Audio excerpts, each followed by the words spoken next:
कोई हमारे साथ छल करता है, कोई हमें पीड़ा देता है, तो तन दुख से और मन प्रतिशोध से भर जाता है। फिर हम प्रतिकार चाहते हैं, अपने मन की अग्नि को शांत करने के लिए प्रतिशोध चाहते हैं।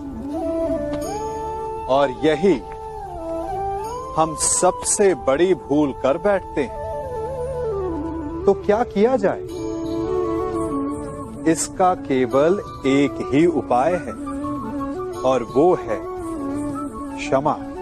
यदि प्रतिकार चाहिए तो प्रतिशोध भुला दीजिए और न्याय की ओर अपने पग बढ़ाइए, क्योंकि यही वास्तविक प्रतिकार है।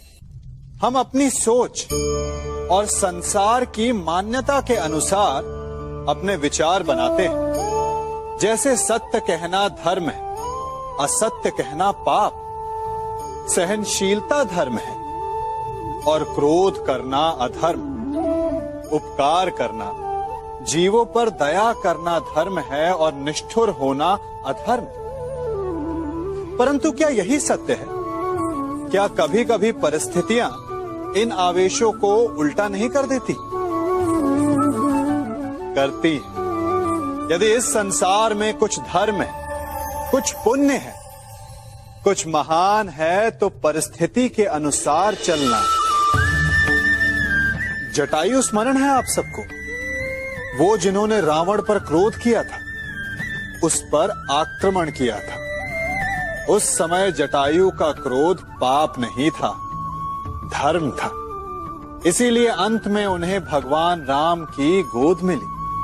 और कुछ ऐसे भी होते हैं जो धर्म को सहनशीलता समझकर हर अन्याय को सहते हैं और अंत में वो बाणों की शैया पाते हैं। यदि कोई पशु या व्यक्ति अकारण आक्रमण करके किसी निर्दोष के प्राण लेने की चेष्टा करे, तो उसके रक्षा हेतु उसका वध कर देना पाप नहीं, समय की मांग है।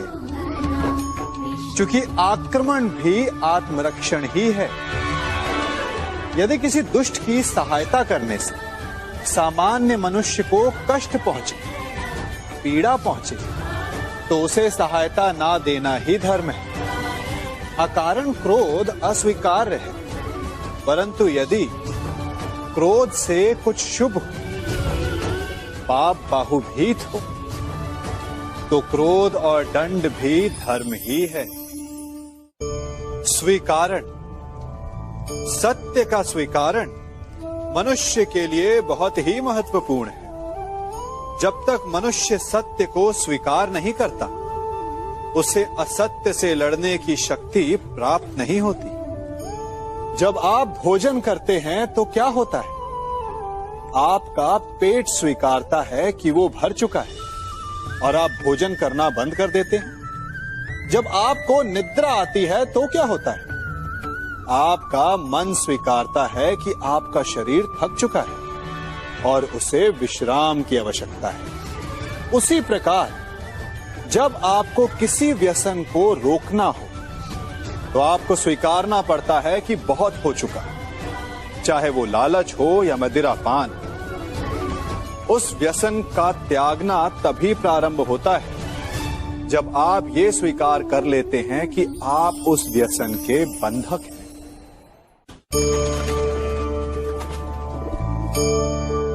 इन पक्षियों को देख रहे हैं आप? इनका उड़ना वायु में इतना संतुलन मुक्त कर देता है ना? इन्हें उड़ते देख आपके मन में भी इच्छा होती होगी कि इन्हीं की भांति आप भी स्वतंत्रता से उड़ पाएं। ईर्ष्या होती है ना, जब आप इन्हें खुले आकाश में ऐसे विचरण करते देखते हैं। पर कभी सोचा है, इस उड़ान को, इस स्वतंत्रता को पाने के लिए कितना परिश्रम, कितना अभ्यास किया होगा इन्होंने? आकाश में उड़ने से पूर्व धरती पर कितना गहन परिश्रम किया होगा इन्होंने? इनके माता पिता ने पहली बार जब इन्हें पंख फड़फड़ाने को उकसाया होगा, तो कितनी बार घिरे होंगे। पहली बार वायु में उड़ते समय कितना भय लगा होगा इन्हें। अपनी पहली उड़ान के पश्चात धरती पर उतरते समय गिरकर कितनी चोट खाई होगी। इस उड़ान का, इस स्वतंत्रता का ये मूल है। यदि आप ये दे सकते हैं तो अवश्य आप भी इस स्वतंत्रता को पा सकते हैं। इन पक्षियों की भांति ही अपने चारों ओर जब भी आप किसी सफल मनुष्य को देखें तो उससे ईर्ष्या ना करें। उसके परिश्रम और पीड़ा को समझने का प्रयास करें जो उसने यहां तक पहुंचने में पाई है। प्रेरणा लें, प्रयास करें और स्वयं भी सफल हो जाएं। हमारे जीवन का मूल आधार है करुणा। करुणा क्या है? करुणा दया नहीं, करुणा वो भाव है जिससे हम दूसरे की समस्या को समझते हैं।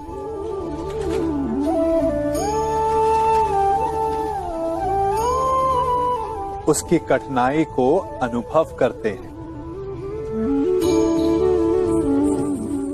इस संसार में सारे संघर्षों का मूल है एक दूसरे की परिस्थिति को ना समझना, और इस समस्या का हल है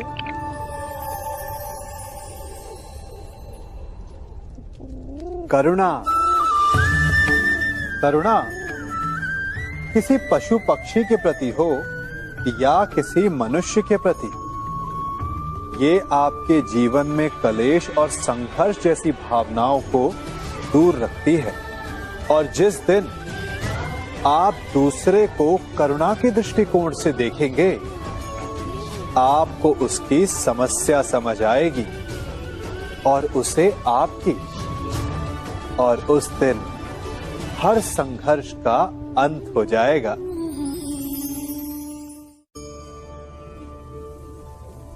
कभी सोचा है हमारा जीवन भी उस रेत की घड़ी की भांति है?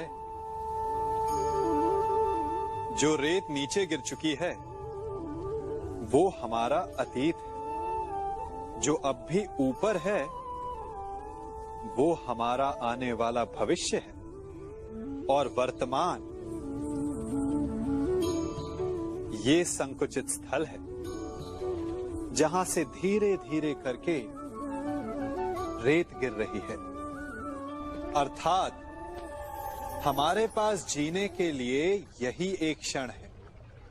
उसका उपयोग कैसे करना है ये हम पर निर्भर करता है। जो बीत गया उसका दुख मनाना है, या जो भविष्य में होने वाला है उसकी प्रतीक्षा में क्रोध करना है। सब कुछ करने के लिए यही एक क्षण है।